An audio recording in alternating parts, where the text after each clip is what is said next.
Meeting last week, so wasn't able to join you all, but I heard it was just as good as the first week, and so I'm very much looking forward to this week as well. It's fantastic seeing all of you here coming out to Tusculum University for the Theologian in Residence, which I think is just a great event, and as we learn more about the Bible, as we learn more about our faith, but just really stimulated intellectually and looking at things a little differently, and as someone mentioned earlier, kind of being stretched, so which I think is fantastic. So really love seeing all of you here, and so glad to be able to offer the Theologian Residence. So I probably will be mentioned later. I know I plan on buying this book later. You'll have an opportunity to buy it today and next week, I guess, as well, unless they buy them all today. Okay, but I'm looking forward to delving in and reading the book myself as well. We certainly are pleased to offer the Theologian Residence, but at no charge to you, and are glad that you're able to join us. And we are able to provide this at no charge because of donations and generous donations of folks that support the Theologian Residence. So I hope that you will consider supporting the Theologian Residence so that we can continue to offer this free to the community, which I think is a great service to our community and surrounding area. Also want to tell you about another opportunity, because I've discovered in my 3 years, in fact today, I have been in Greene County for 3 years. Okay, so exactly that.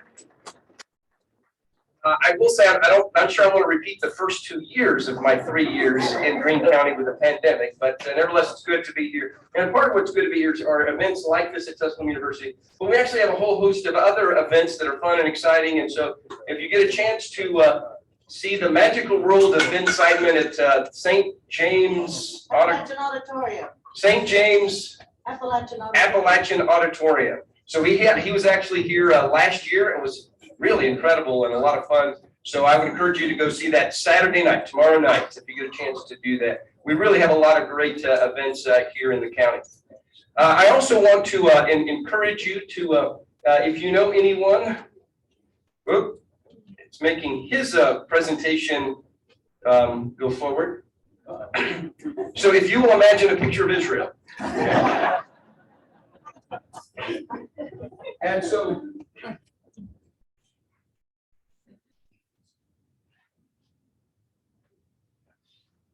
really good imagination. Now you can. So if you would like to join us in Israel this summer, June 22nd through July 2nd, I'd love to have you come join us. David and Walter both went with us this last summer, and so it's a great time. We also have some students that are very interested in going, and if you would like to help ensure that a student can go, I know students are making decisions right now. They want to go, but some are very much deciding about whether they can afford it or not. And so I know that it would be just an incredible gift if you could help a student to be able to get to Israel and to be able to tour and see the Holy Land this summer. I know that several have joined us for the ministers' luncheon in the past, and so March 2nd, we're having another ministers' luncheon, and I know several have already signed up for that. If you have not and would like to join us for that ministers' luncheon, certainly encourage you to. It's a great opportunity to be able to kind of meet and visit and fellowship with other ministers from the area, broad range of denominations represented, and so it's just a great opportunity that we provide, and so hope that you will join us for that. Also, before open us in prayer, we are kind of doing more with the campus ministries that we have been able to do in the past. Dr. Chris Shumate joined us this past summer and has been doing a phenomenal job with campus ministries. Area churches are partnering with us, and we have multiple opportunities for Bible study, chapel, worship during the week because of what campus ministry is doing here and churches are doing here. And so I certainly encourage you to pray for us. There's a revival starting, and we'd love to see it just come through here. Amen. And so we hope that you will pray for us, pray for the campus ministries here, if you will help us support our campus ministry so that we can serve our whole student and minister to them, we would very much appreciate that. So don't want to take you any more time away from our lecture, although I must say I don't think I've ever heard such high praise about Satan before, nor about a Carson Newman professor. But, so I had to put that in. But no, wonderful. And so let's go to the Lord in prayer. Dear Heavenly Father, God, I thank you so much for this day, and I thank you for each and every person here in this room, for their interest, their curiosity, and learning more about you, your word, and about Satan. And God, I just thank you so much for Dr. Ryan Stokes, and just thank you for his intelligence, his research, the insights that he is providing. God, I just pray that you will open our eyes, stretch us, help us to see things and learn things that we've never known before. God, I thank you for the ministry that's going on on this campus. And God, we just pray for wisdom and discernment and diligence as we minister to and disciple our students and employees. God, indeed, you shower blessings upon us. We ask these things in Jesus' name. Amen. Amen. Thank you, Dr. Hummel. We'll take just a second to get the PowerPoint back over to Dr. Stokes' presentation. But once again, just a few reminders about our schedule. We will go until about 11 o'clock, and then we will take a short, maybe 10, 12-minute break. And then we'll go once again until 12. You're all welcome to join us for lunch. If you didn't get a meal voucher, let us know, and we'll be happy to provide one for you. The copies of the books are available. I believe $30 is the price for today, and that is much lower than the retail price, right? So it's quite a bit of a discount if you buy one here today. We have several copies available. We are welcoming Dr. Stokes again. We're thrilled to have him. He is the Director of Graduate Theological Studies and Associate Professor of Biblical Studies at Carson Newman University. And I know you've been blessed by him already, as I have. So let's welcome once again Dr. Ryan Stokes.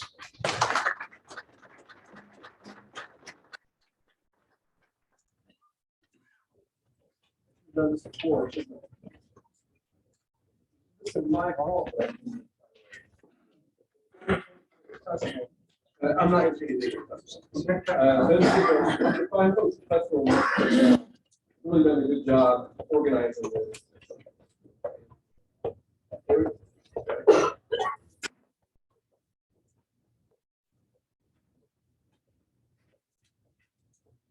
And you can hear me now. Yes. All right, excellent. Yes, I asked Urban, it's $42 retail. I asked them to give you a 33.4% discount. That would result in a 66.6% price. So that's how we ended up there. I would love for a revival to break out here, although I think it would raise some eyebrows if it breaks out at a Satan lecture series. So maybe we'll pray that it happens in like a regular chapel service or something like. We'll go for that. And I don't want to do this 24 hours for the next 3 weeks either. So maybe it would be best if it doesn't happen.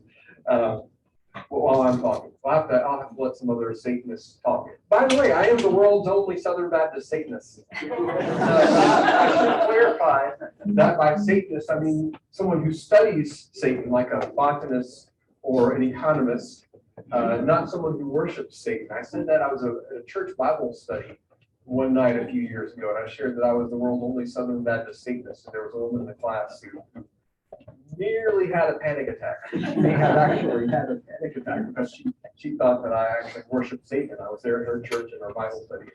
And no, I do not work. I'm in the anti category when it comes to Satan, not in the pro category. But I do study Satan. Today is the day that we're going to spend nearly our entire time in the literature of early Judaism, not in the literature that's in most of our Bibles. And so this is kind of going to separate the men from the boys and the women from the girls theologically. If you can stick it out today, then you must be really interested. You're not just casually curious theologically, but you're you're a real theology nerd. If you can hang out with us today. But we're going to be talking about developments in thinking about Satan during the time between the Old and New Testament. And those are rough numbers. The dates from the Old Testament being wrapped up, those are a little fuzzy and hard to determine in some cases.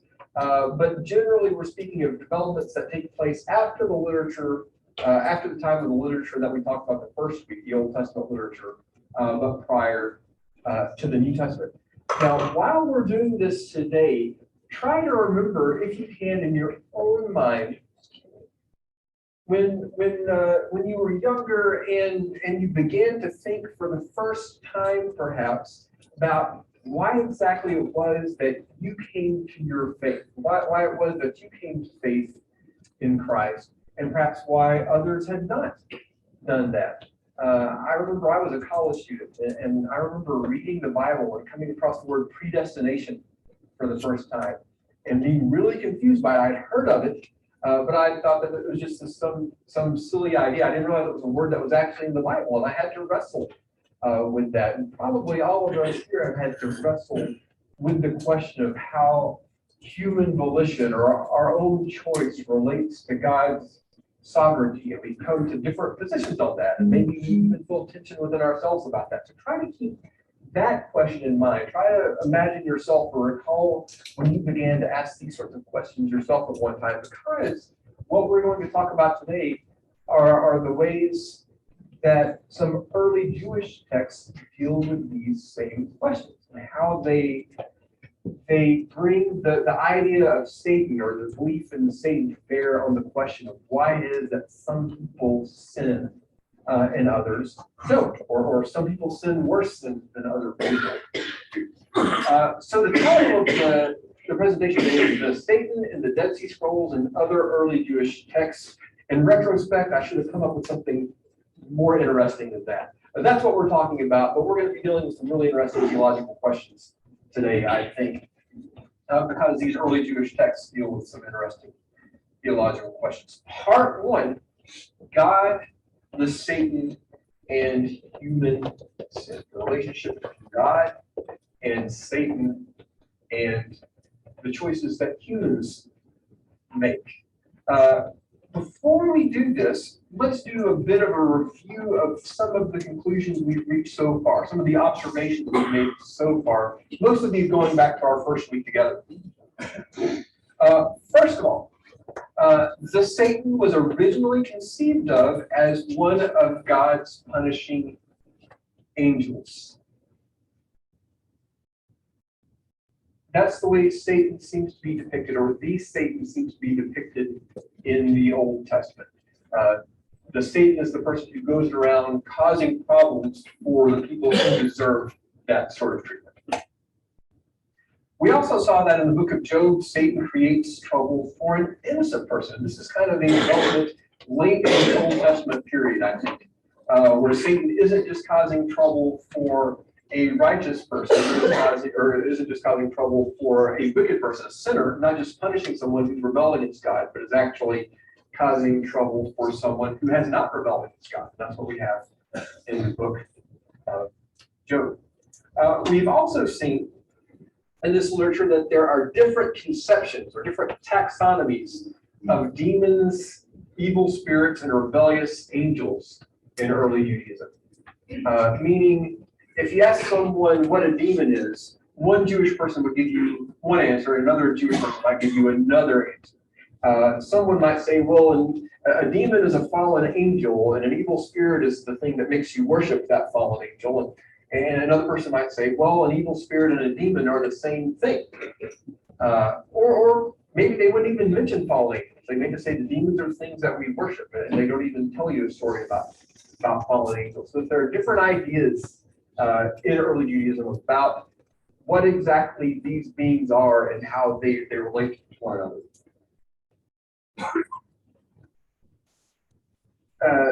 Fourth, evil spirits are initially thought of as the source of physical affliction, but they come to be regarded also as deceivers. And this takes place in the 3rd century BC. And I'm talking about the book of the Watchers here, one of the early portions of the book that's called First Enoch. In that book, for the first time, we have evil spirits not just afflicting people physically, but actually leading people to sin, which is an interesting development that takes place there, very likely in the 3rd century BC. Now, here are a couple of other observations that we can make based on what we've seen so far. Well, I haven't mentioned these things yet, but we can make additional observations based on what we've looked at so far. First of all, the Satan is not said to tempt people to sin in the Old Testament. We don't have any story of the Satan tempting someone to sin in the Old Testament. Next, the Satan does not appear in the Old Testament alongside of demons, evil spirits, or rebellious angels. In the Old Testament, we have some passages that mention evil spirits, but those passages don't mention demons.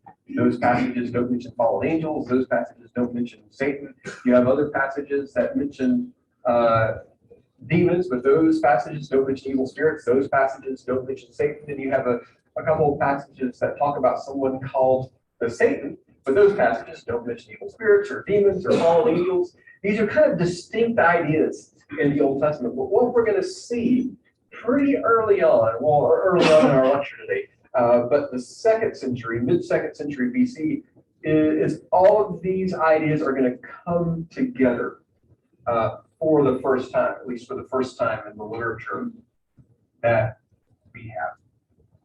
All right, we are going to start today with, let's see, there we go, we'll just leave the title, with the Book of Jubilees. And we mentioned Jubilees briefly, I believe, last time.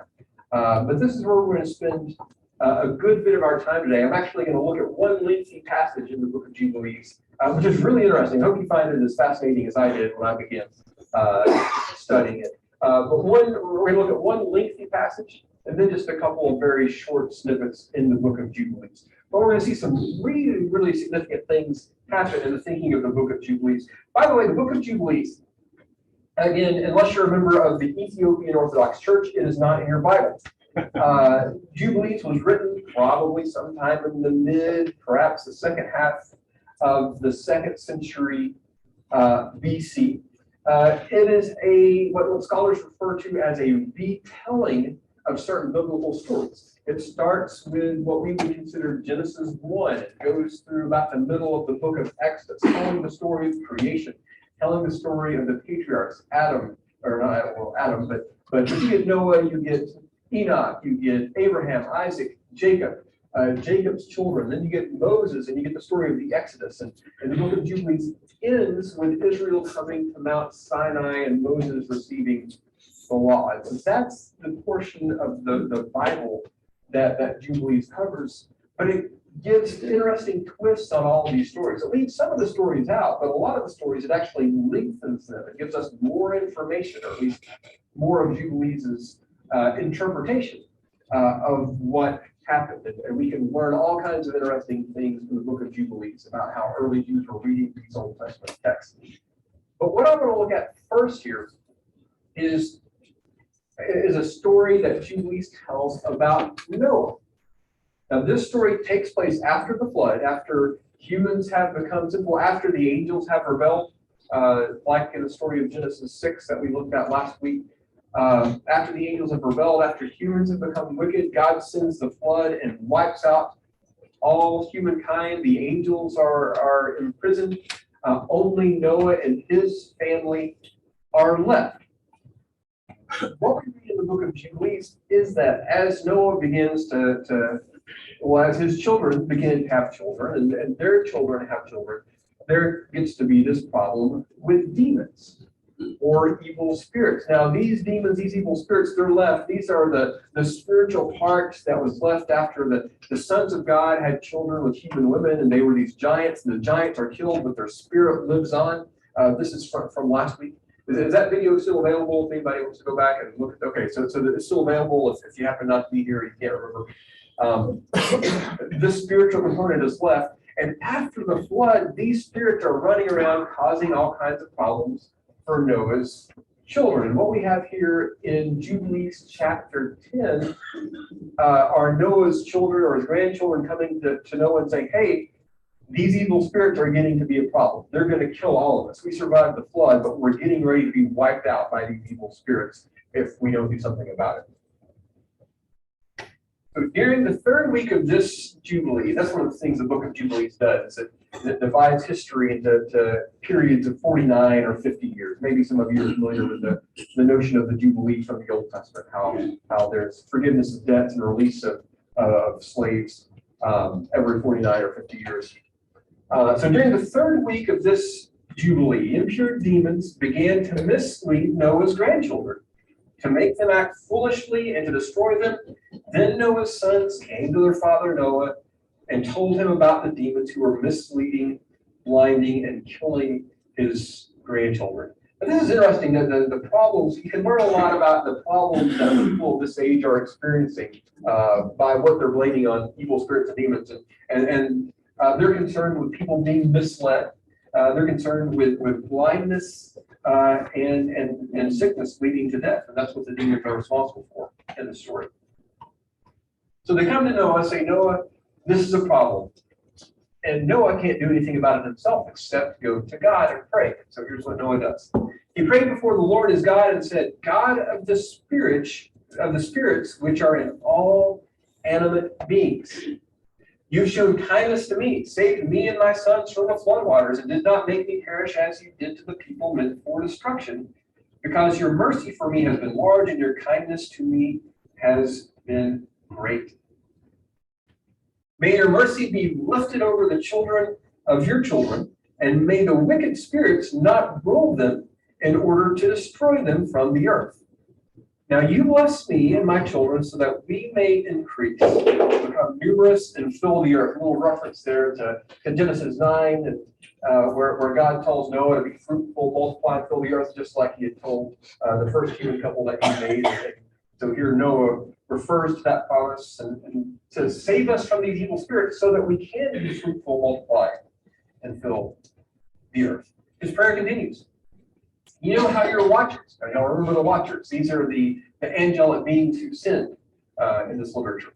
You know how your watchers, the fathers of these spirits, have acted during my lifetime. As for these spirits who have remained alive, imprison them and hold them captive in the place of judgment. Now that's an interesting request there. He doesn't say God killed the spirits or anything like that. He doesn't say God tell the spirits to go somewhere else, to go into pigs or anything like that. He asks for God to imprison the spirits. May they not rule the spirits of the living, for you alone know their punishment. And may they not have power over the sons of the righteous from now and forevermore. Then our God told us to tie up each one. Now, why does it say then our God told us to tie up each one? The book of Jubilees is told from the standpoint of angels who are speaking to Moses, telling them what happened, or telling Moses what happened.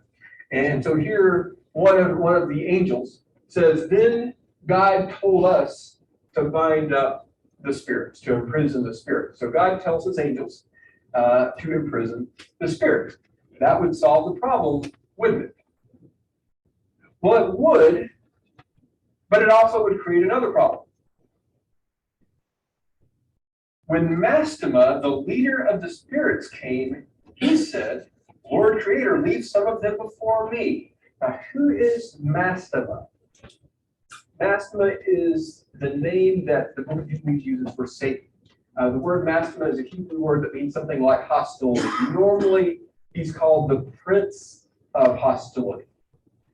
So Satan, or the Satan, the prince of Mastema, according to Jubilees, the prince of hostility, comes to God.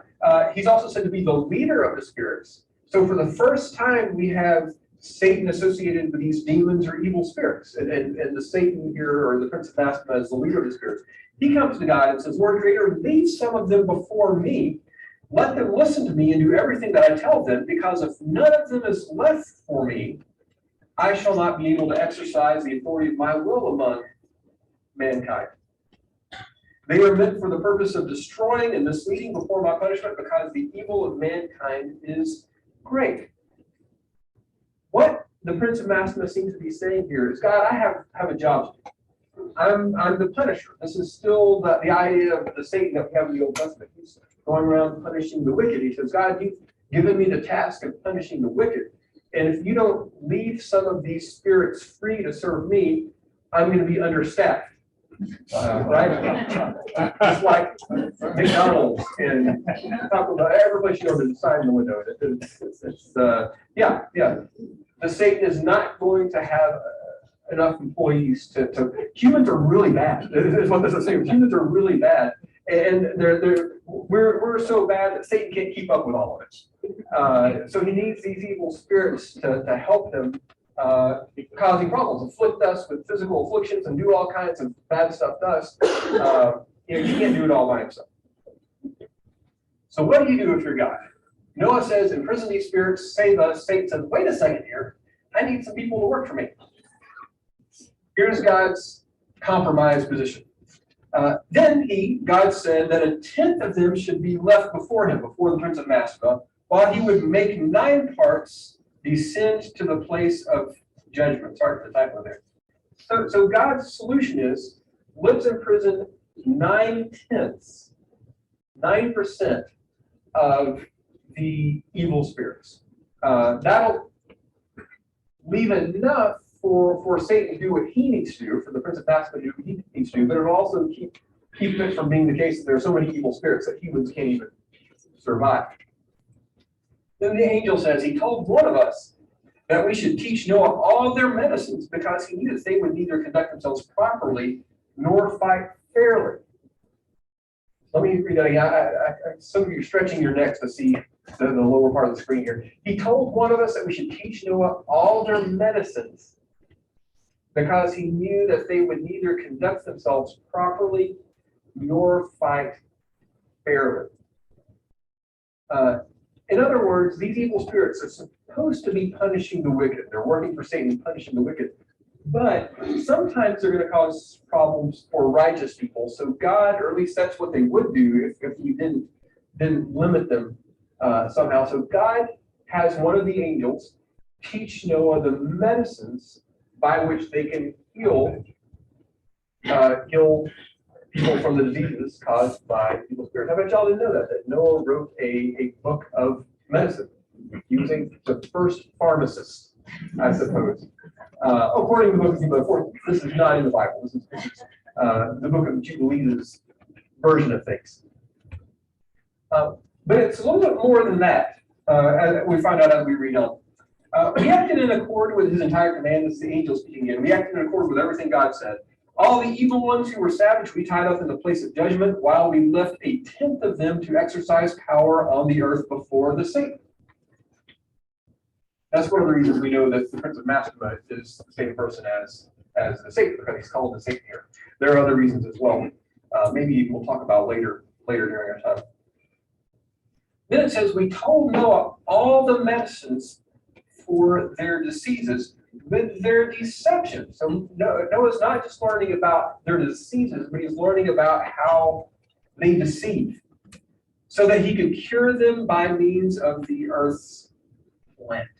So Noah is taught how to keep these evil spirits from causing problems. Then what does Noah do? Noah wrote down in a book everything just as we had taught him regarding all the kinds of medicine, and the earth's spirits were precluded, or the evil spirits were precluded from pursuing Noah's children. So Noah actually writes this down in a book, this book of literature containing revelation from God about how not to be troubled by demons. Now, here's something that's really, really important in the book of Jubilees, and also important for us moving forward in our discussion. He gave all the books that he had written to his oldest son, Shem, because he loved him much more than all his sons. So there's a way to have immunity to evil spirits. There's a way to not to be afflicted by them. There's a way not to be deceived by them. It involves revelatory literature, but it's not revelatory literature that's available to just anyone. Who has access to this literature? Only the chosen line. Noah has 3 sons, doesn't he? Shem, Ham, and Japheth. Really interesting story in Genesis involving Ham that we're not going to go into today. But he has 3 sons, but only one of them gets this literature that affords them protection from evil spirits, from the physical afflictions caused by evil spirits, and also from the deceptions of evil spirits. Now, who comes from the line of Shem? Abraham does.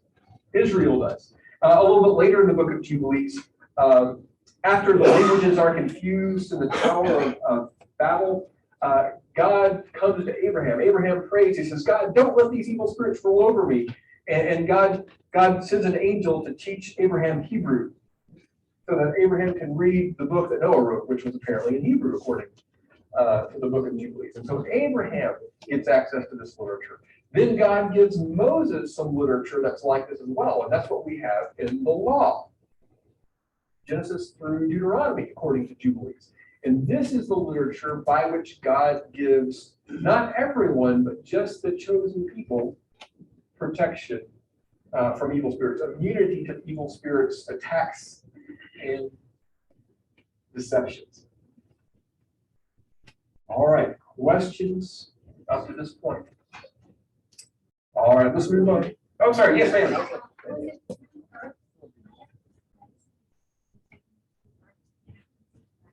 Oh, yes. Some of what is going on here is more medicinal, and they're using plants to make some of the medicines. Yes. Please repeat the question. Yes. Oh, thank you. Yes, she asked about the reference to plants in an earlier slide. That some of the, let's see here. There we go. Whoops, the bottom here. We told Noah, the angels tell Noah all their medicines for their diseases, for their deceptions, so that he could cure them by means of the earth's plants. So part of what's going on here is actual medicine. It's not just theological, but there's actual medicine that the angels teach Noah. They use plants to make these. Yes, ma'am. In your article, you said that in the Old Testament there were no incidences of being tempted from Satan. Yes. I need you to explain to me what that means to him. Because to me, Job, when he had all those afflictions come on him, to me that would be a temptation to anybody. Okay. To do something they wouldn't normally do. Yeah, great question. So I said earlier that we don't have a story about the Satan tempting anyone in the Old Testament. The word that in English we do typically distinguish between testing and tempting. Interestingly, in Greek, if we're reading the New Testament, it's the same Greek word for both, which makes interpreting the first chapter of James really difficult. Consider it pure joy when you encounter tests, temptations of many kinds. God does not test anyone. God does not tempt anyone. But in English, we typically distinguish between tempting and testing. Now, they may look identical from the outside, but there's normally a different motivation involved. Testing, you're trying to ascertain the quality of something. Tempting, you're trying to get a certain result. Does that make sense? So for Satan to tempt someone, he's trying to get them to sin. To test someone, he's creating a scenario to see whether they will sin or not.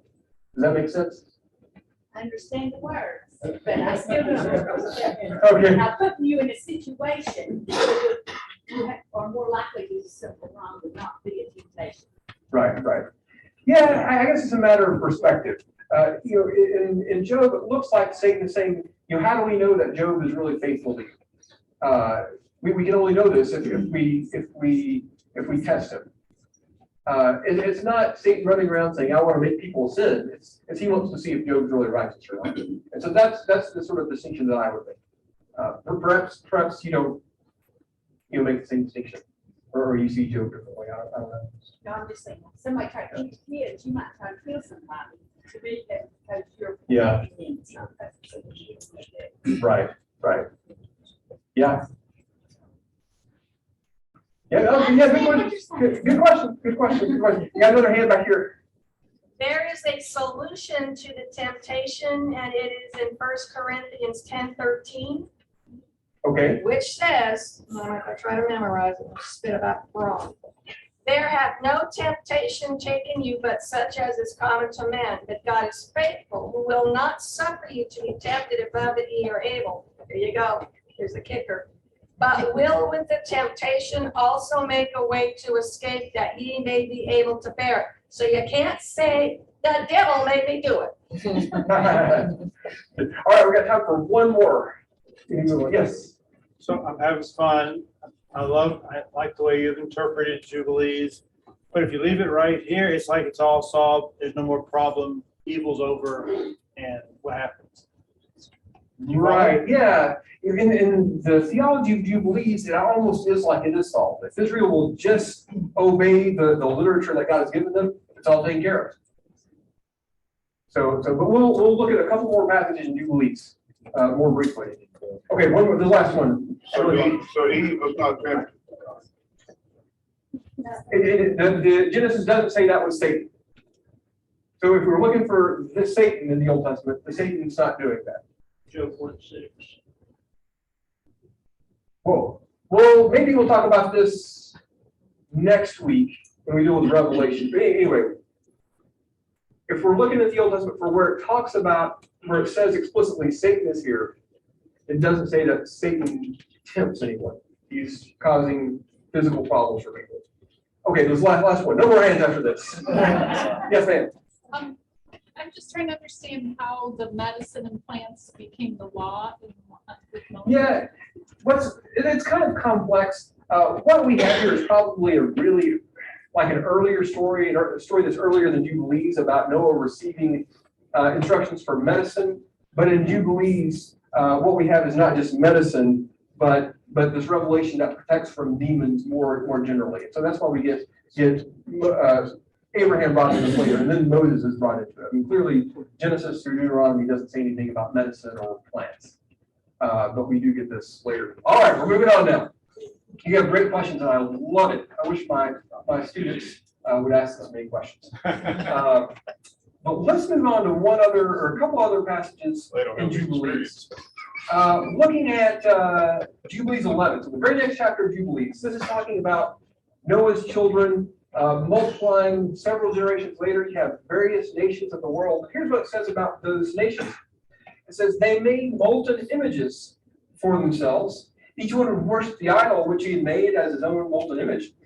They began to make statues, images, and unclean things. The spirits of the savage ones were helping and misleading them, so that they would commit sins, impurities, and transgression. Now, this is referring to the different nations of the earth here.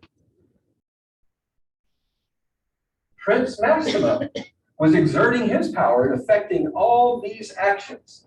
By means of the spirits, he was sending to those who were placed under his control the ability to commit every kind of error and sin and every kind of transgression, to corrupt, to destroy, and to shed blood on the earth. So the Prince Maxima is involved here. Notice specifically the language that I have here in yellow. Actually, I'll underline two expressions I want you to keep in mind as we move on to a couple of other texts. Notice that he's sending, the Prince of Maxima is sending this activity to them, or sending to them the inclination or the desire to take part in this activity. And he's doing it to those who are placed under his control. The Prince of Maxima has authority.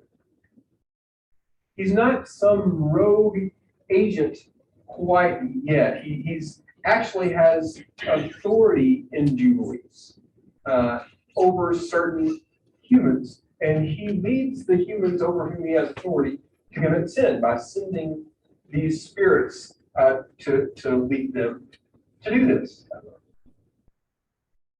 All right, now I'm not saying this is the way the world really works. I'm not saying that this is my theology or this should be your theology. This is the theology of Jubilees, okay? Theology of some early Jewish thinkers. But let's look at one more passage in the book of Jubilees, Jubilees chapter 15. For there are many nations and many people, and all belong to God. He made spirits rule over all in order to lead them astray from following him. But over Israel, he made no angel or spirit rule, because he alone is their rule. He will guard them and require them for himself from his angels, his spirits, and everyone and all his powers, so that he may guard them and bless them, and so that they may be his and he theirs from now and forever. All right. Why do some people follow God? Why do some people worship the correct God and some people worship incorrect gods? What is that? Knowledge. According to Jubilees, it's because that's the way God designed it.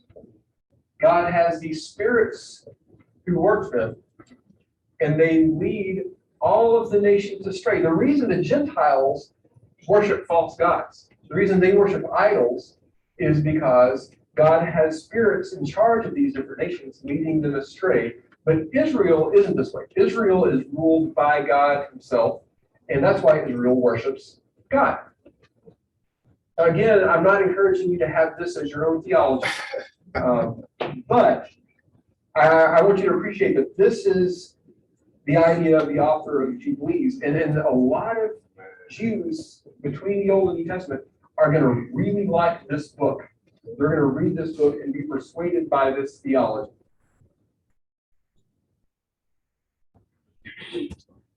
Just to look at a development in theology that we've seen so far. This is different from what we have in the Old Testament. According to Jubilees, Satan leads the nations, but not Israel into sin. And this is the way that God has designed it.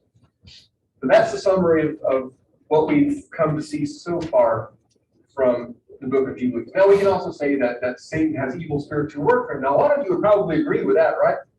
That's another thing that Jubilees has said. I'm not putting it up here, but that's another thing that Jubilees said that seems to have affected the tradition or influenced the tradition moving forward. All right, let's look now at a book called the Damascus Document. This is one of the Dead Sea Scrolls, written in the late 2nd or early 1st century BC.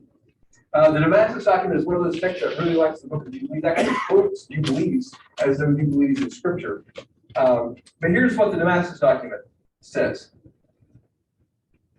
But during all those years, talking about, one of the things the Damascus Document is dealing with is why certain Israelites are faithful to God, but other Israelites are not faithful to God. And what it says is that during these years, God raised up for himself those called by name, so as to leave a remnant for the land and fill the face of the world with their seed. But those whom he hated, he caused to stray.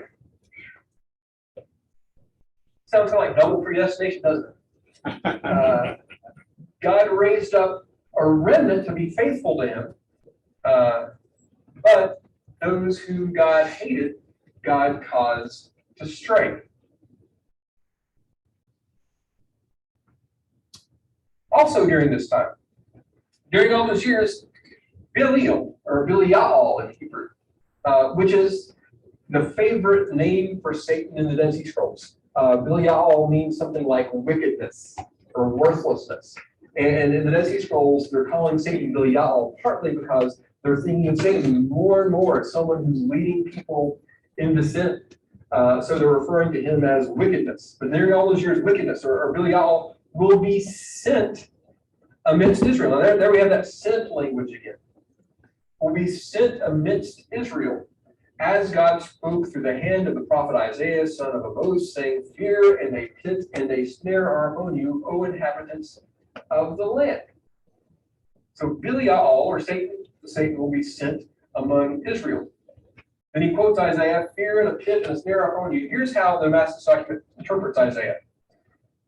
This refers to the 3 nets of Belial, of which Levi, the son of Jacob, said that he entrapped Israel with them, making them seem as if they were 3 types of righteousness. The first is unchastity, the second, arrogance, and the third, defilement of the sanctuary.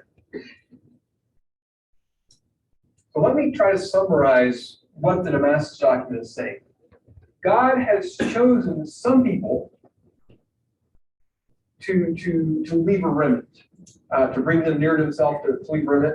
Other people, those whom God has hated, according to the Damascus document, God has caused to stray. And it also says that Belial, during this time, or Belial, is sent amidst Israel. And what Belial does is he traps Israel in his 3 nets, making them seem as if they were 3 types of righteousness. In other words, there are certain Israelites that have been trapped by the Satan, and they think that they're being righteous, but in fact, they're being wicked. Because they've been trapped. They've been duped by Belial. And they don't even realize it. They think that they're being righteous, but it says that they're actually committing acts of unchastity, arrogance, and they're defiling the sanctuary. And what the Damascus document says here is that there are Israelites who interpret the Old Testament, interpret the law the way that we do. And there are other people who interpret it differently, and as a result, they're violating the Old Testament. Now, why is it that they're violating the law? Why can't they see what's clear to us? When we read the Old Testament, this group is saying, it's clear to us how we're supposed to apply it. There are other Jews, however, who disagree with us. Why is that? Because they've been deceived by the Satan. They think they're being righteous, but they're wrong. They've been deceived. They're actually being wicked.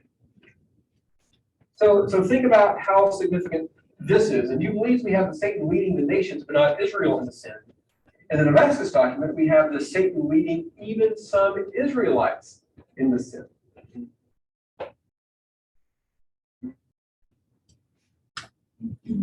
So, I suppose we need an explanation. To apply this to ourselves for a second, we need an explanation not just for why some people are not Christians, but we also need the theology that accounts for why people who call themselves Christians disagree with us in some really significant ways.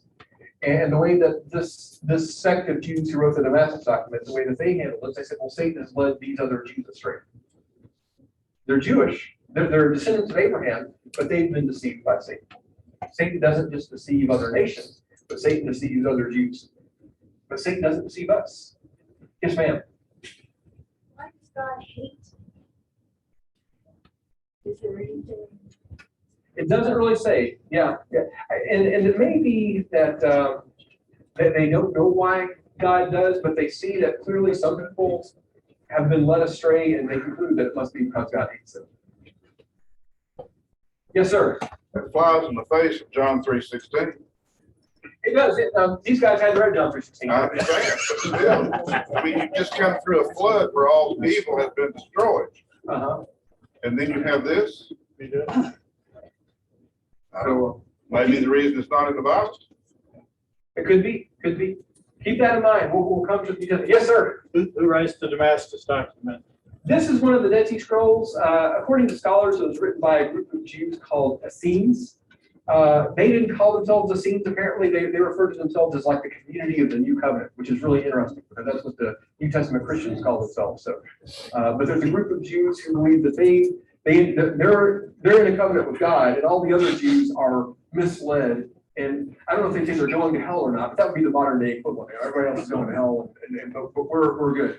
And so this is a group of Jews who think that they understand things and everyone else is wrong. That's not arrogance. It's all matter. If you're right, then it's not arrogant. You're only arrogant if you're wrong. If you're not as right as you think you are. That's why I'm not arrogant. All right. There's another Dead Sea Scroll called the Two Spirits Treatise. This one's a little tricky to date. But sometime around this period. Now, some of you may love this. Some of you may hate this. I don't know. I know there's a kind of a wide range of Christian theologies in the room. But here we go. From the God of knowledge comes all that is occurring and shall occur. Before they came into being, he established all their designs, and when they come into existence, in their fixed times, they carry through their task according to his glorious design. Nothing can be changed. Everything that happens, everything that exists, everything that occurs has been planned in advance by God, And it is impossible for anything to deviate from God's plan. This includes things that we would consider good and things that we would consider bad, according to this text. In the hand of the Prince of Lights is the dominion of all the sons of righteousness, and the ways of light they walk. But in the hand of the angel of darkness is the dominion of the sons of deceit, and in the ways of darkness they walk. Now this fits really well with what we've seen so far, that you have good guy and a bad guy, and the people that are ruled by the good guy do good things, and the people that are ruled by the bad guy do bad things, right? So far, so good. So far, this is really similar to what we've seen before. But then look at this. By the angel of darkness comes the aberration of all the sons of righteousness. So the angel of darkness isn't just leading the other people astray. The angel of darkness is leading everyone astray, including our own people. And all their sins, their iniquities, their guilt, and their iniquitous works are caused by his dominion according to God's mysteries. Again, this is all part of God's plan, according to God's mysteries until his end.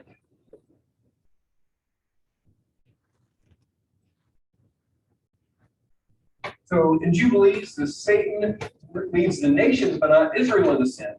And in the Damascus document, Satan leads even some Israelites into sin. In the Two Spirits treatise, the Satan is responsible for all the sins of all people, even of the sons of light. So it's one thing to say the devil made them do it. But with this text, it's like the devil made me do it. So you see the difference there. Prior to this time, people were happy to say, hey, Satan is making all these other people sin, but no one is saying Satan is making me sin. They're saying I don't sin, or my sins aren't the same sort as theirs. But in this text, for the first time, they're saying, look, we have sins too. And our sins are coming from the same place, from the same person as everyone else's sins. And that person is the angel of darkness or Satan. And this is all within God's design. God has designed everything. Everything happens exactly how God has designed it. Yes, ma'am. That sounds a lot like Islam. Okay. Because everything is predestined. Everything, it's Allah. Everything according to God. So there's no free will there. And here, now we're saying there's no free will either. Yes, it's we'll talk about that just a little more at the end of the next session. Now, not about Islam, because I'm not competent to speak to the doctrines of Islam. But yeah, it's not just Islam that would lead that, but there are Christian traditions who seem to believe something along those lines, and there are Jewish groups that seem to believe that as well. Believe what? That God is in charge of everything. That I don't know if you call this predeterminism or what, but everything. There's nothing outside of God's design. That people do evil things by God's design. That's what this seems to say, doesn't it? All right. I tell you what, this is probably a good time to take a quick break. Burning question that has to be answered before we go on a break. Okay, no, I'm gonna cut off this. Okay, I'll take the Zoom question. Okay. The Zoom question is, how did the demons and evil spirits come to be in the world after the flood? Since they weren't on the ark and all that. Great. How did the demons survive the flood? Yes. Yeah, the flood kills all flesh, and the demons are not flesh. The offspring of the son of God. Yeah. So I think that was the question. Right. That's right. And maybe this person, what was it here last week, or maybe I wasn't clear. clear last week. The giants, these children of the sons of God and the daughters of men, they're destroyed, but remember, they're part fleshly, but they're also part spiritual. And so their spiritual half survives, and apparently is, you can't drown that spirit. And so they survive the flood. Great. There's one hand there. A quick question, but it may be a big question. What has caused you to believe that these documents were a major influence of today or a reflection of prevailing influence and not just a work of fiction or misleading doctrine? Very good. So that's a great question, and I will go ahead and answer that as we can take a break. So that's a really good methodological question, because I made some comments about here's what Jews at this time believe based on what these texts say. And ultimately, our literary record is incomplete. There are many other documents that simply didn't survive history, and so we don't have a. It's difficult to know how representative the cross-section is, or how representative these documents are, and what other documents might have said. When the Dead Sea Scrolls were discovered about 70 years ago, 75 years ago now, we learned some things about Jews that we didn't know before that, because new texts were discovered. However, some of these ideas we see, for instance, the Book of Jubilees being quoted in the Damascus document and being used in other texts. And the Book of Jubilees quotes the Book of Enoch, and the Book of Jude in the New Testament quotes Enoch. And so we have some of our literature, the fact that it refers to these stories and even quotes them, does reveal some of the influence that these texts had. And the fact that these traditions appear not just in a few instances, but in many instances, some of these ideas, that seems to indicate that these ideas were widespread to some extent. Now, some of the ideas weren't so widespread that everyone would have accepted them. These are things that would have been disagreed about. We're going to talk about that next time. There are going to be some other folks that say, wait a second, we need to explain these things a little differently. Great question. All right. Yeah. Tell us about a break. Let's take about a 10-minute break and get started again at 10 after 11. Okay, so there's still a little bit of food and coffee, restrooms across the hall. Let us know if we can help with anything. We'll get started at 11 to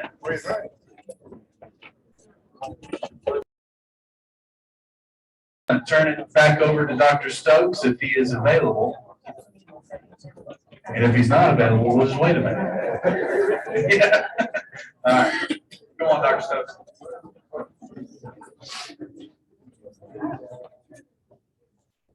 This is so fun. I wish my wife had heard President Humble thank God for my intellect.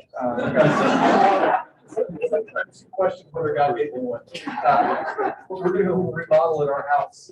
And I was installing a doorknob in a new door that we have. And I got the mechanism in, the bolt in, but not the handle on yet. And then I closed the door on myself, and I was locked in the room. I didn't have a way. The thing I needed to open the door was on the other side of the door. And fortunately, my kids inherited my intellect, and they left another door of the house open. And so I was able to go out and get in through another door that we left open. But it's really, I'm having so much fun here. I was telling Dr. Shoemate before our time that I wasn't sure if I had. It's hard to anticipate how long things are going to go, and so I was adding a couple of slides to the end of my presentation. We may not need them. We may be moving along. Although this next part is not going to be quite as long as the first part. I do want to look at one other thing, one other development in thinking about Satan in early Judaism before we move on to some of the literature that pushes back on the ideas that we've seen so far. There's another scroll called the Rule of War. Maybe you've heard of the War Scroll, which is a particular copy of this work. And this document talks about the final eschatological battle between the sons of light, led by God and Michael and the other good angels, against the sons of darkness, who is led by Belial and the evil forces. It says this is the first attack of the sons of light, or the first attack of the sons of light shall be launched against the lot of the sons of darkness, against the army of Belial. In a couple places in the War Scroll, we see that that what we have in the War Scroll is maybe for the first time a Jewish author beginning to think of Satan not simply as someone who's working within God's plan, but as someone who is God's enemy.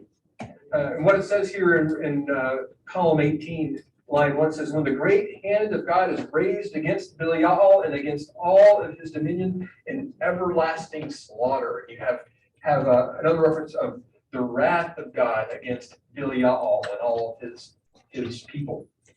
And so we have for the first time a reference to Satan being bound or destined for judgment, destined for punishment. We haven't seen that in the other text, but that's another development that I think is good to keep in mind.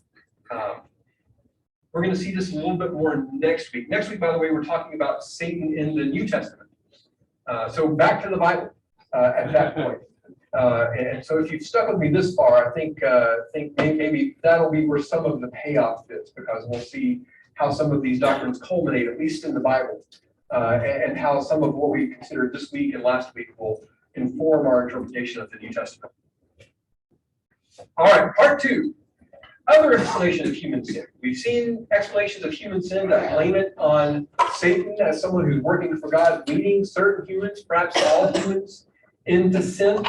There were other explanations of human sin. But just to summarize what we've seen, Satan is increasingly blamed for human sin. The further along we come in this era, the later we get, the more and more sin is blamed on Satan. The more kinds of sins are blamed on Satan. It's not just idolatry, but it's all kinds of sins.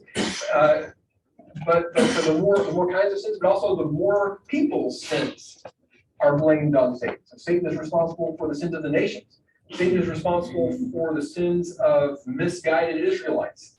Satan is responsible for everyone's sins, or the angel of darkness is responsible for everyone's sins.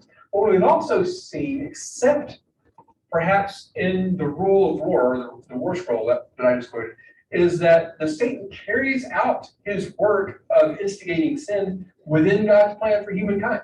The Satan isn't really portrayed as a rebel in his work of leading people astray, but he's doing what God has designed Satan to do, and leading astray those people whom God has planned for the Satan to lead astray. Now let's look at just a small number of texts, and I promise you that this is going to go much more quickly than what we just did. Someone was asking me about the Apocrypha a moment ago. This is the book of Ecclesiasticus, also known as the Wisdom of Jesus ben Sira. This is one of the very important books that we have in the Apocrypha or in the Deuterocanon. This is part of the scriptures, or one of the scriptures of the Roman Catholic Church, or some Orthodox traditions as well, but not of Protestant Christianity. Still a really interesting work and helpful to read. But here's what the book of Ecclesiasticus says. Do not say it was the Lord's doing that I fell away, for he does not do what he hates. Do not say it was he who led me astray, for he has no need of the sinful. The Lord hates all abominations. Such things are not loved by those who fear him. It was he who created humans in the beginning and left them in the power of their own inclination. Now, if you read, this is the updated NRSV. If you read the older NRSV, it says left them in the power of their own free choice, which probably isn't the best translation here. The word inclination is the Hebrew word yetzer. It's the word for a potter forming a clay vessel. It's also the word that's used in Genesis of God forming humans from the dust in Genesis chapter 2. So humans have a form, and he's left humans in the power of their own form or their own inclination. And that is what determines whether a person is sinful or not. A person's own form. If you choose, you can keep the commandments, and to act faithfully is a matter of your choice. He has placed before you fire and water. Stretch out your hand for whatever you choose. Before each person are life and death, and whichever one chooses will be given. For great is the wisdom of the Lord, he is mighty in power and sees everything. His eyes are on those who fear him, and he knows every human action. He has not commanded anyone to be ungodly. He has not given anyone permission to sin. So this passage doesn't use the word free will here, but that seems to be what it's really getting at. That humans have the choice. It is within each person's capability to choose either righteousness or unrighteousness. Now, I suppose you could ask, well, that inclination or that form that humans have that's responsible for making this decision, where did humans get that form? Where did humans get their inclination? And you might say, well, doesn't that come from God? So I'm not sure that this passage really would solve the problem if we were to push it. But I think that the author here is at least attempting to explain why some humans choose sin and other humans don't by saying that it's our own choice and our own free will. Let's look at another book. This is the Epistle of Enoch. It's difficult to date the Epistle of Enoch, maybe the late 2nd century BC. It's part of the larger collection known as First Enoch. But there are a couple of passages in it that are really interesting. The first is this, 1 Enoch 98:4. I swear to you sinners that it was not ordained for a man to be a slave, nor was a decree given for a woman to be a handmaid, but it happened because of oppression. Thus lawlessness was not sent upon the earth, but men created it by themselves, and those who do it will come to a great curse. Now, I didn't highlight this in yellow here, but here we have this language of sin again. Was sin sent on the earth or not? Jubilee says yes. The Prince of Massima is sending sin. The Damascus document says yes. Belial was sent among Israel. Now here the Epistle of Enoch says lawlessness was not sent upon the earth, but men created it. Why are some people bad and some people not? Well, each person chooses, and sin didn't come from any place outside of humanity, but humans are the ones who are responsible for evil. Were you wrong because, well, if we're looking for someone on whom to blame our sin, we just need to look in the mirror. Is what the Epistle of Enoch, yeah, some of you like the Epistle of Enoch. That's what the Epistle of Enoch says. Here's another text. I swear to you sinners that sin is prepared for a day of ceaseless bloodshed. Those who worship stones and carve images of silver and gold and wood and stone and clay and worship phantoms and demons and abominations and evil spirits and all errors, not according to knowledge, no help will you find from them. Now, there's something really subtle taking place here. If you remember last week, we looked at 1 Enoch 19, or the Book of the Watchers, chapter 19. And what it says there is that humans are worshiping demons. And the reason that humans are worshiping demons is because evil spirits, these other beings, are leading humans to worship demons. So we're not worshiping evil spirits, we're worshiping demons. Evil spirits are those beings active in the world leading us or leading certain humans to worship demons. Here you don't have that. What it says is people are worshiping evil spirits. You don't have evil spirits leading humans, leading the nations or anyone to worship demons. You have evil spirits simply being worshipped. Why do people worship demons then? Why do people worship phantoms and idols and evil spirits? What it says is they are led astray by the folly of their hearts, and their eyes will be blinded by the fear of their hearts, and the visions of your dreams will lead you astray. You and the false works that you have made and constructed of stone, you will be destroyed together. Now, what's taking place here implicitly is the Epistle of Enoch is saying there aren't evil spirits out there leading you astray. You're worshiping these things simply because you've been led astray by your own heart. As a matter of fact, these things that you're worshiping aren't even really real. These are things that you've made yourself. So the Epistle of Enoch seems to be saying there aren't these spiritual forces running around the world causing people to worship false gods. People are worshiping false gods because they're led astray by their own hearts. Sin or evil, lawlessness, isn't sent to the earth, but humans created themselves. So this is another explanation of why humans are doing evil that's arguing against what we saw in the book of Jubilees and in the Damascus document eventually. Now, what's really interesting about this is when we come to the New Testament, we have some texts that sound a whole lot like those passages we looked at before the book. We have other texts that sound a whole lot like these passages that we've just looked at. Let me give you a couple of examples.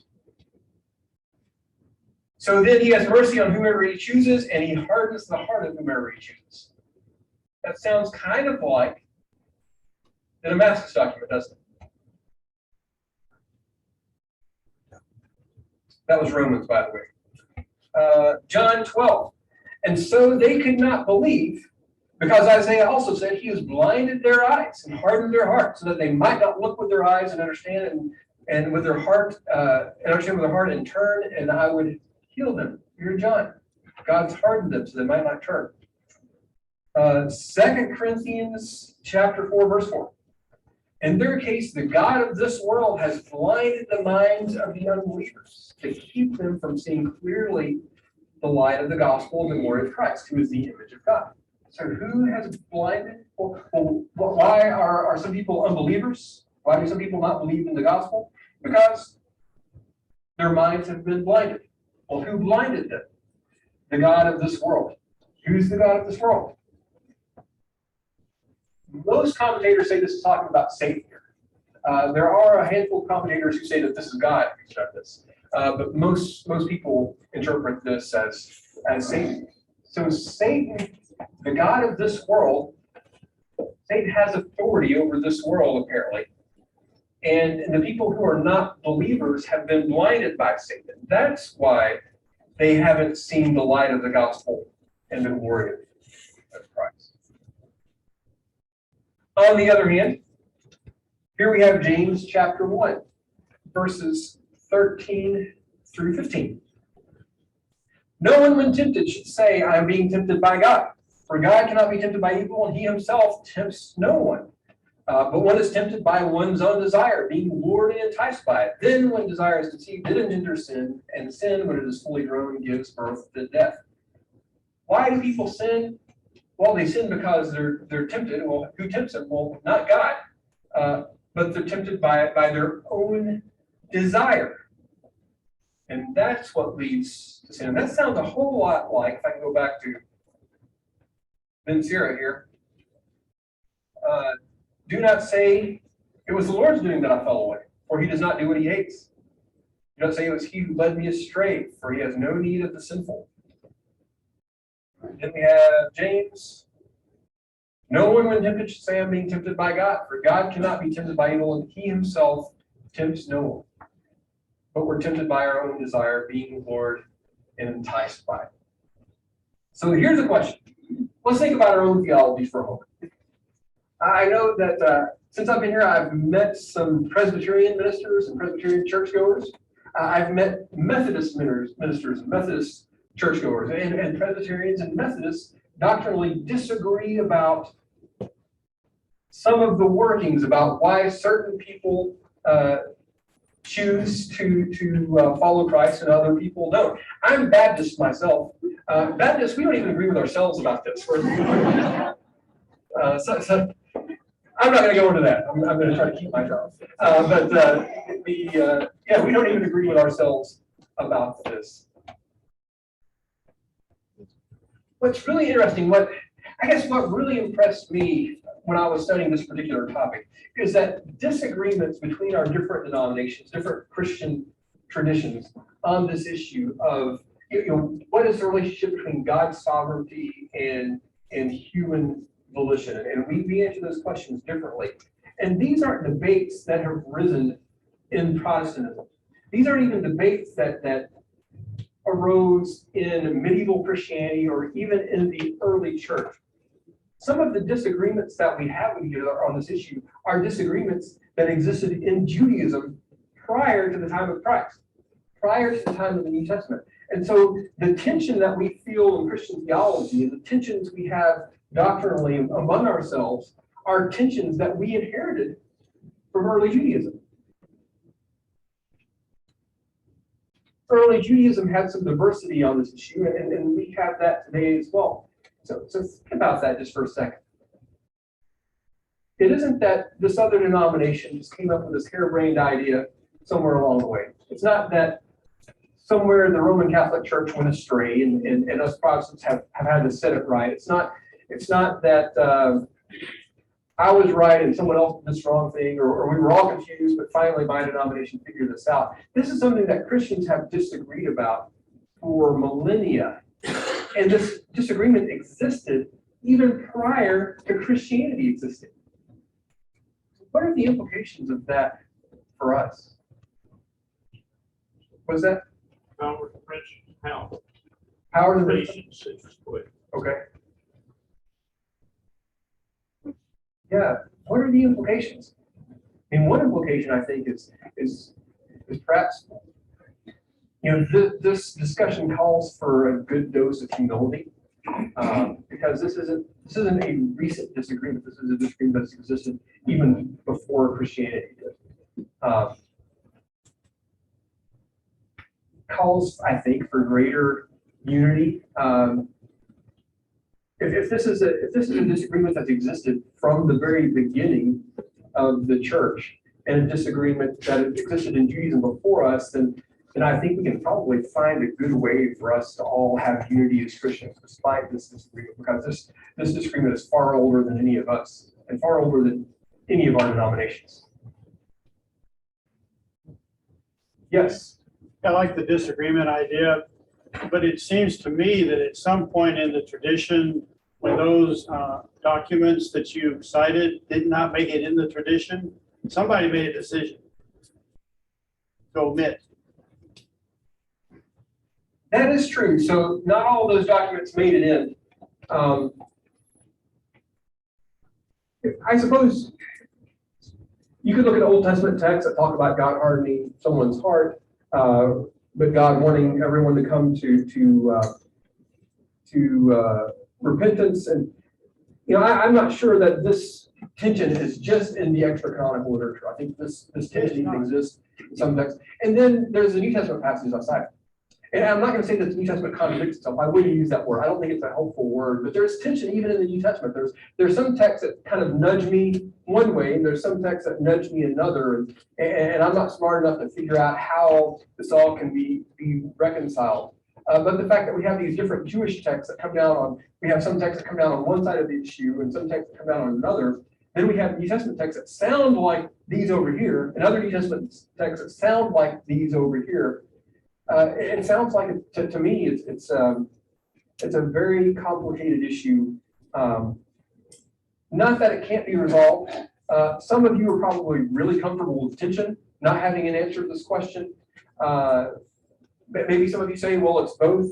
Others of you think, well, we do have these texts like here, but these texts over here are I think, more fundamental. Or maybe you say, well, we do have these texts over here, and I like these texts, but these over here are the ones that are more fundamental for your own thinking. And whether you're in the middle or whether you tend to prefer some or lean one way or the other, I think that this diversity existed in Judaism even prior to the formation of the Bible, the formation of the church, prior to the birth of Christ and Christ's earthly ministry, teaching the way.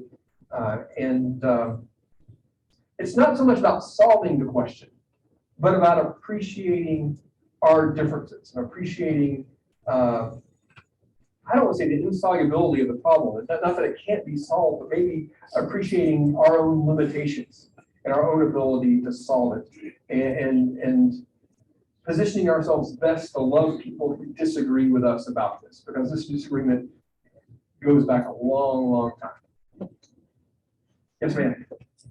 I think it's a human question, that as long as there are humans, atheists still wonder, how can that happen? Sure. How can people do that? Because their own mind isn't built that way, so they can't conceive of how that is. Mhm. But it is always before us. How is that?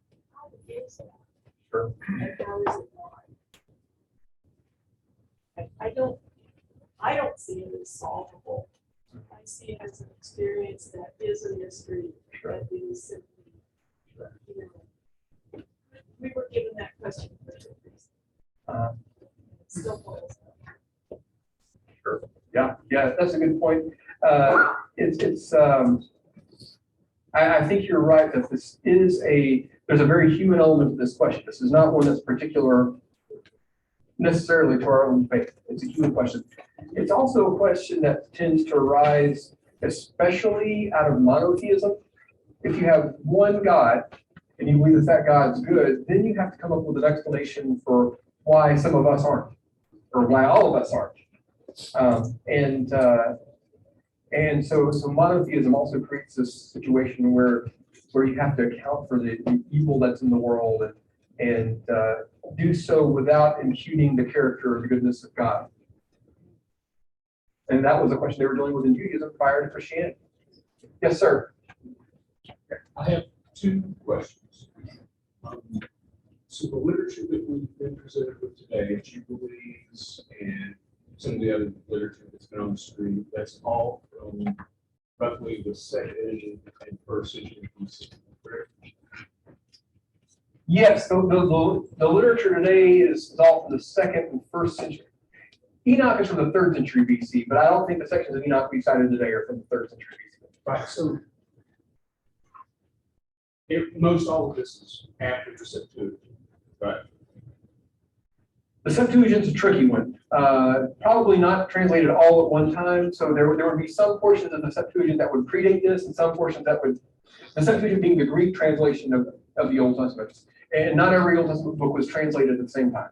My question that I'm getting at here is this development of the concept of Satan that's emerging in this Judaic literature.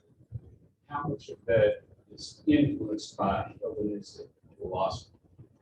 Ooh, yeah. So the question is how much of the developments in Judaism are influenced by Greek ideas? So could some of these ideas be due to the contact that Jews are coming into with non-Jews at this point? Let's see here. I would have to think a little bit about that, the extent to which, if you ask me that about like anthropology, are humans just flesh or is there a spirit? I could probably answer that more knowledgeably, the relationship between Jewish and Greek thought. This is a little trickier. It's not as clear to me that we do have Greek ideas influencing Judaism at this point. I was last Thursday, I attended a virtual conference on Satan. Yes, we have Satan conferences. No revival broke out at that one either. And that was one thing that was asked. Once Satan is translated as diabolos in the Greek, how did that affect the tradition? We may talk about that just a little bit next week. If you were to ask me the question of how Iranian ideas, like Persian Zoroastrianism, how that affects Jewish ideas of Satan, I think there's a bit more information that we have a conversation about there. A number of scholars do believe that some of the developments and beliefs about Satan this time are due to the dualism of Zoroastrianism at this time, where they believe that there are these two spirits, like an evil spirit and a good spirit, and the evil one caused people to be evil, and the good one caused people to be good. There are some clear points of contact with early Judaism. It's tricky solving the riddle of how and even whether that religion influenced Judaism. So that's a tricky one that I probably won't attempt to answer today, just because it would take us a little far afield. Sure, go for it. So you comment a bit on the concept of the daemon versus the demon, right? Because I think I'm right in saying that the daemon is a holiness of God, and I think I'm right in saying that the concept of the daemon spirit has some overlap with all things predestination. There's this concept of spirits direct humans. Right, yeah. And let me think here, and that didn't occur to me when you were asking me about the Greek ideas, but yes, demon is based on a Greek word, daimon or daimonia. They're two words. These could refer to various sorts of beings out and about in the world that were invisible. They could even refer to deities, maybe kind of like lesser deities, not higher deities. And that would make sense for them to choose that word as a translation for Shadim in the Old Testament, because these are beings that would be worshipped, but also it makes sense for demon to refer to other sorts of beings that are out and about and causing trouble, because you would have daimonia in Greek doing this as well. To what extent those Greek notions informed early Judaism is hard to say. Are they just adopting these words because they were handy, convenient, and encapsulated an idea that they already had, or are these words also bringing with them their own meaning? There is a story, the story we read of the sons of God and the daughters of men. Some of those stories sound kind of like some of the Greek myths as well, although they sound like ancient Near Eastern myths as well. So it's really difficult to say how much those ideas are informing Judaism. I think it would be impossible for Judaism not to be informed in some way by them, but it's really difficult to pinpoint and say, here's exactly how Greek thought informs this idea, because some of the ideas we've seen are very natural developments within the Jewish texts. You can see how one Jewish text builds on another without recourse to these other non-Jewish texts to explain what's going on. So, short answer, I don't know. Good question, though. Yes, sir. Back to determinism, isn't the application more important than the debate? Do we ignore the Great Commission, evangelism, missions until we resolve it, or do we kind of do what the New Testament tells us to do? Yeah, so the question is, this theological debate, isn't this far less important than actually being about the business of God's work? You know, obeying the New Testament. Yeah, I would agree with that. The trick is, I guess, there's some doctrines that seem to be so fundamental that it's difficult to have correct behavior if our doctrine is fundamentally flawed. Is this one of those doctrines? Not in my opinion, but there may be people here who disagree with me. I mean, you can kind of tell from my tone saying, look, this debate goes back a long time. Let's all get along. That probably tips my hand just a little bit, that I lean more toward this is not one of those things that we need to be up in arms about, that we can work together despite disagreements, and should work together. Bible is the best commentary said. I mean, it's a whole. Sure. And, you know, where there's good relief, Jesus says, no one comes to me unless the Father draws. He gave us choice. We did not wrestle with flesh and blood, power of principalities. At the same time that the Father draws us to Jesus, at the same time the evil rulers of darkness in heavenly realms is also manipulating, drawing, suggesting, all this type of stuff against people at the same time. John 10:10. The enemy came to kill, and destroy, but I came to bring you life. And so there's a lot going on that we don't see, but it's real. Sure. And the Bible itself tells us. And the more we come closer to the end, we will be receiving wisdom and revelation. That's what's going on. And He gave us everything we need to combat it. But if you lead yourself astray to be down of God, you can be deceived. Very, very good. Very good. There are lots of different ways of putting it together, I think.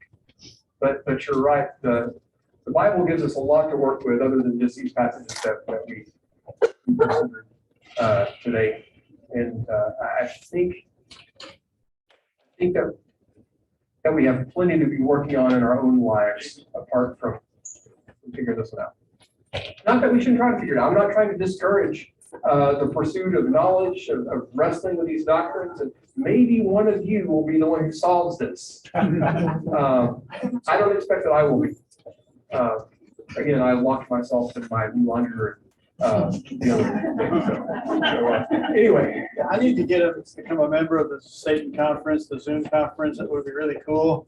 No, I mean, what I'm hearing you say is that our tradition, be it Christianity or Judaism and Christianity, or let's include Islam, is wrestling with things that it has to wrestle with because we have certain boundaries we've set on ourselves. And evil is one of them.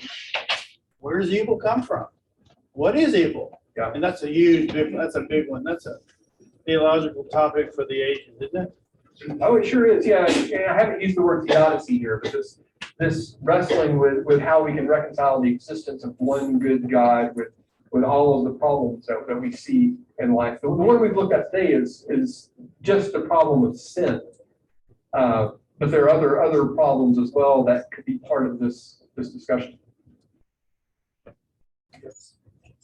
Oh, yeah, thank you. I'm sorry. I think I tend to look this way for whatever reason. Do you get the sense that either text or thousands are we trying to take a modern idea, modern concept, put it on something that is written by people who don't share that concept? Great, very, very good. If you're a Tusculum student, you represent well. That's a great question. I didn't mean to cut you off. Is the question itself flawed? Great. So this is another methodological question, kind of like what we got earlier, a different one. So are we taking a modern category and imposing it on an ancient text and doing so inappropriately in a way that maybe leads us to misunderstand the ancient text?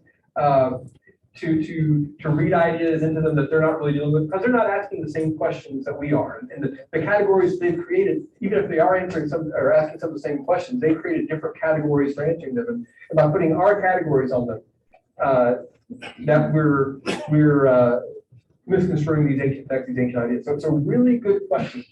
And the way I introduced the time today by saying, remember the first time in your life when you began considering some of these things. Perhaps I set the stage for us to bring ideas of predestination and free will, which are more modern categories, perhaps, in these texts that we're considering. On the other hand, it does look to me like these texts are trying to figure out why are some people sinful and some people not.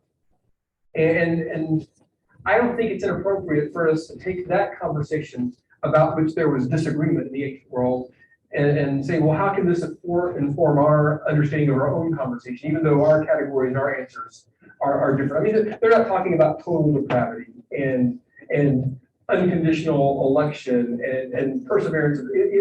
They're not using some of these categories that we have in our different doctrines.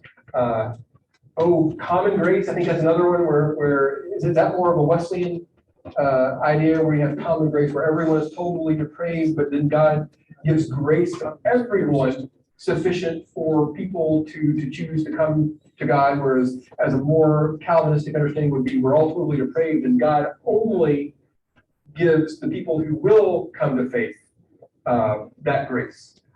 So I don't want to impose those specific categories on here, but the question about why some people sin and why some people don't, I think that is a question they're asking. Very good question. Yes, ma'am. This might be an off-the-wall question, it's not my documents or anything, but in the ancient times versus modern times, we have people that believe they know who Satan is and that he's evil and they like him and Satanists, and they have a whole church service that mimics a church service that Christians have. Did they have that in the ancient world, or when did that start or come into being? Do you know? So with modern Satanism, there are different kinds of Satanism. Like there's a Satanism that's just like, oh, let's all just be good, be nice, and enjoy life. That's the Church of Satan. But then there are people who actually worship Satan, right, which is a different thing altogether. I'm not sure when that arose. That's a really good question. That arose long after the era that I deal with, that I'm a specialist in. I don't think in the ancient world they would have even thought of worshiping Satan because they're thinking of Satan as one of God's underlings. and someone who's in rebellion against God at best. People who believed in Satan thought Satan was not someone to be worshipped. Either he was an employee of God or he was a rebel and you wouldn't worship him. So that's more of a new modern type thing, less. I would assume, I'm not sure when, but it's certainly a more recent thing than the literature that we're dealing with. Now, the other thing that I could say that's a slightly different answer from the one that you gave. So your question was, when did Satan worship arise? And not likely in this early Judaism, early Christianity. Another idols, and we even have idols, and sometimes we don't realize that we're worshiping them until it's like the Right. person pointed out. But I'm talking about real people who call themselves Satanists, who know who Satan is, and they worship him. Sure. So people who consciously worship Satan. That's what I was going to say next, is that according to Paul, when someone worships an idol, they're worshiping a demon. So there are people who worship these evil forces according to the New Testament who don't realize it. But that's not what you're asking about. What you're asking about is people who say, you know what, I'm going to worship Satan. And that's not something that's going on in this era, to my knowledge.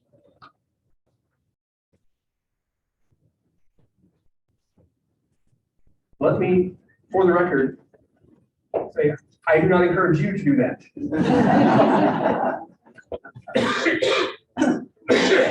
One God, worship that God. And I'm not running. You're not, okay, good. Raise your hand if you worship.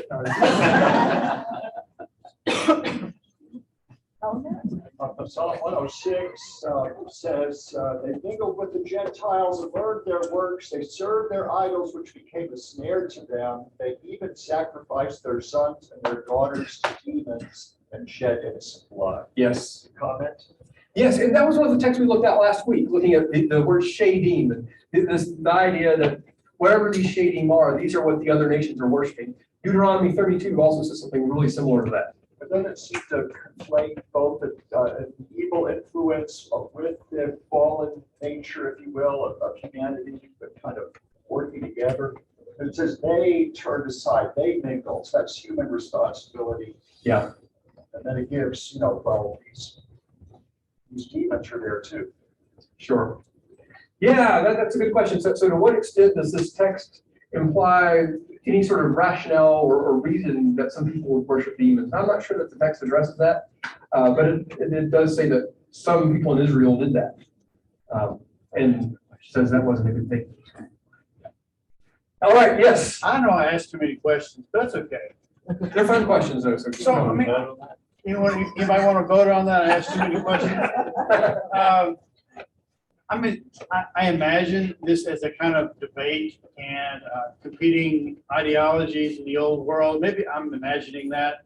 But these days, people have lots of teachings and lots of points of view that are publicized, small and big, and some written down, some not. Can you compare something like that? I mean, what I'm trying to say, or do you need me to clarify more? I didn't hear your question exactly. Well, is it different in the past than it is in the present? People are still interpreting Satan and demons and evil spirits today and coming up with novel understandings. Oh, good question. Yeah. So I mean, if you go to Amazon and look at my books, and in the category angelology and demonology, it's like 432nd, because there are lots of books on this stuff. It may not be quite that low, but I don't think it's in the top 100, which means there's a lot of books about Satan and demons and angels out there, and only a small percentage of them are academic, although some of them claim to be academic. So be careful what books you buy from Amazon. Just because they're long or have lots of footnotes or are supposed to be written by an expert doesn't mean they're good. Buy my book. No, just kidding. There's lots of stuff out there. So what is the difference between what's going on now and what was going on back then? In some ways, nothing. We've always been reflecting on these questions and coming up with different answers. Some of them gain traction and some of them don't. What I think is interesting about this particular period that we're talking about today is some of these ideas gained traction and ended up in the New Testament and ended up in our own theologies. And so that's what we're going to put a plug in for next week. Next week, New Testament, and we'll get to see which of these ideas the New Testament authors pick up? This idea, does Satan work for God? Does Satan not work for God? Why do people sin? Is it their own idea? Is it Satan leading them to sin? And we'll get to see what some New Testament texts say about that. And so one reason this literature is fascinating for me is it helps me understand how the teaching of the New Testament, it helps me understand where some of those teachings came from. Now, I'm a Christian, I believe they were revealed by God, but I can also see the historical processes by which humans came to understand them. And I can also see which ideas the New Testament rejects from this era. There are some passages in the New Testament that I can understand better because it'll refer to something and maybe it would be confusing, but I say, oh, wait, that sounds a whole lot like what this other text was talking about, so I can understand the New Testament better based on my familiarity with this literature. So that's why we're doing it the way we're doing it. We're starting with the Old Testament, going through the early Jewish period, and next week we're going to look at the New Testament in light of what we've considered. But you're right. Thinking about Satan didn't stop with the New Testament. It's continued to develop and take different forms throughout history. And why do we have a devil with horns and a pointed tail and a pitchfork with a, what is it, is a hoof for one foot or something like that? And why do we call him these different names that we have for the devil? I'm trying to remember. I'm going blank on all of them right now, but you can remember some of these names that we have for Satan that aren't in the Bible. Anyway, all right, we're almost at. Yes, sir.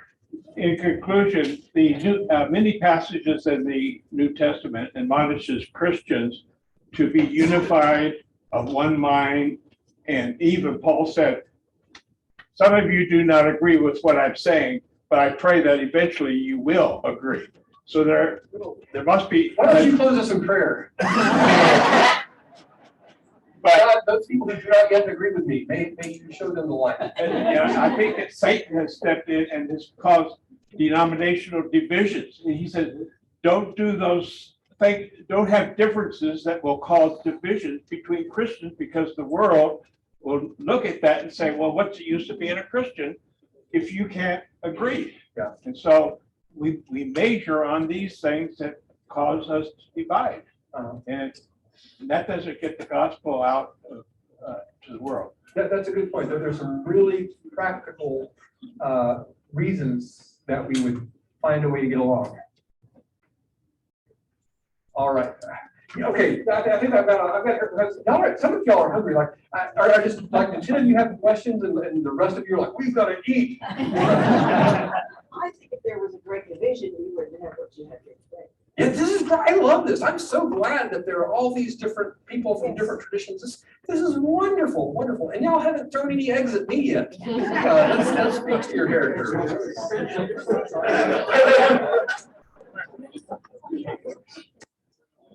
Maybe inflation has helped. All right. I'm gonna thank y'all so much. I hope to see you next week, and I'm looking forward to it myself. And if you have any questions, I know there's another hand or two. I'm going to be around a little bit. Happy to talk with you. All right.